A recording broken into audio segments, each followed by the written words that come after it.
السلام عليكم، ازيكم عاملين ايه؟ يا رب تكونوا بخير. جايلكم النهارده باكل شعبي لذيذ وبسيط وخفيف. هتفطري، هتتغدي، هتتعشي، ماشي معاكي في كل الوجبات، كل اصنافه، كل طرقه معروفه وبسيطه. بالذات بقى لو كلتيه في شوارع مصريه تحسي بايام زمان وريحه زمان وريحه الشوارع القديمه الجميله اللي بتحسسنا بكل حاجه جميله وذكرياتنا الجميله. هنعمل النهاردة غدانا سهل وبسيط، فول واسمها ايه دي، عجة وشوية طماطم وخيار.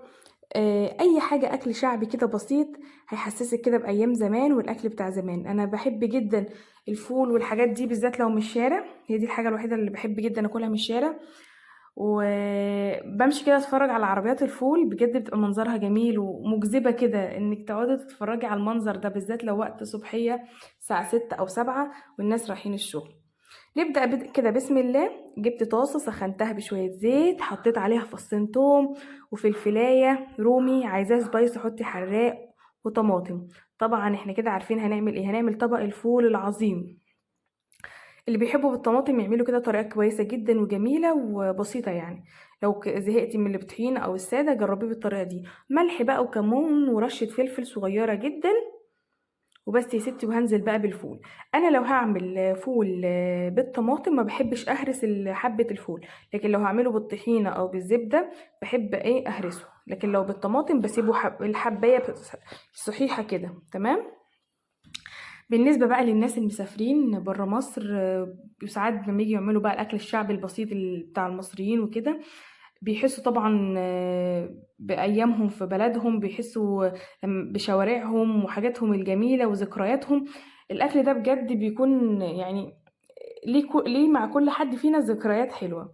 فاهميني؟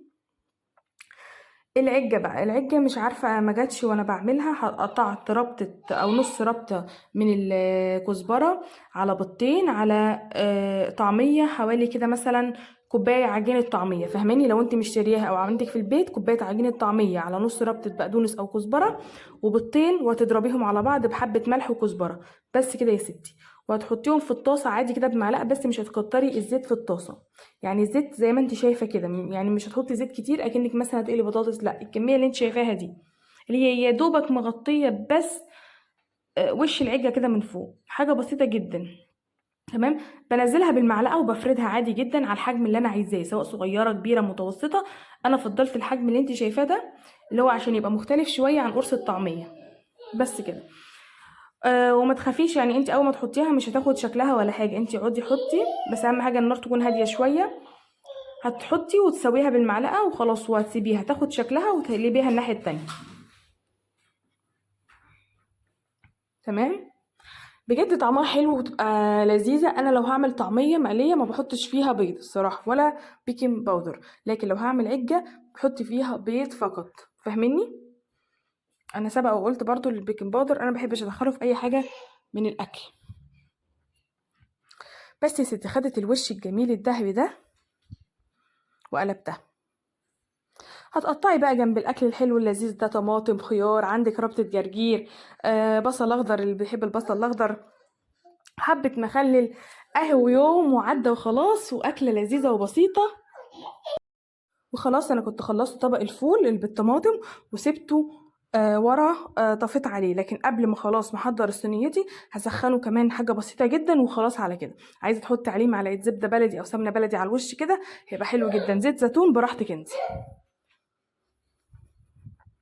انا حبيت اعيد معاكم واحده واثنين وثلاثه عشان تشوفي بتتعمل ازاي. بحطها وبرجع احط تاني لحد ما اعمل القرص اللي انا عايزاه، وبسوي بالمعلقه وخلاص على كده.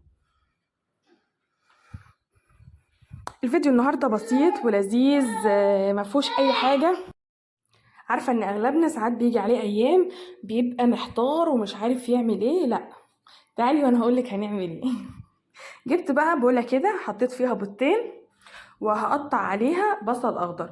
بجد البيض بالبصل الاخضر اللي مجربوش قبل كده طعمه خطير، جربيه بجد، بالذات البصل الاخضر. بقطعه عليه، مش بديله تشويحه ولا اي حاجه، بقطعه عليه كده على طول. وبحط عليه ملح وفلفل اسود وبربه كده كويس، وبحطه على طاسه سخنه جدا بالزبده او بالزيت، ومش عايزه اقولك بيبقى طعمه عامل ازاي ولا ريحته بتبقى عامله ازاي. عايزه تزودي تحابيش، ممكن عندك جبن حطي، عايزه تحطي زيتون حطي، لكن ما تحطيش طماطم، يعني براحتك، بس يعني بلاش الطماطم على البيض وهو ني، بحس بتقلب بزفاره كده. تمام، خد وش كده وقلبته، بس بجد جربولي اللي ما جربوش قبل كده، طعمه خطير.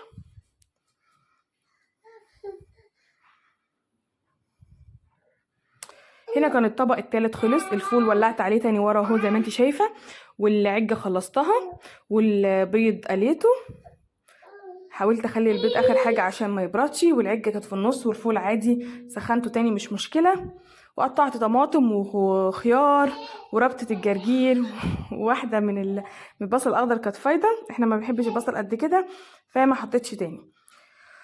وهنا خلاص كنت خلصت الغدا بتاعنا، والسلام عليكم ورحمه الله وبركاته، ويا رب يكون الفيديو بسيط عليكم، متنسوش تعملوا لايك واشتراك في القناه.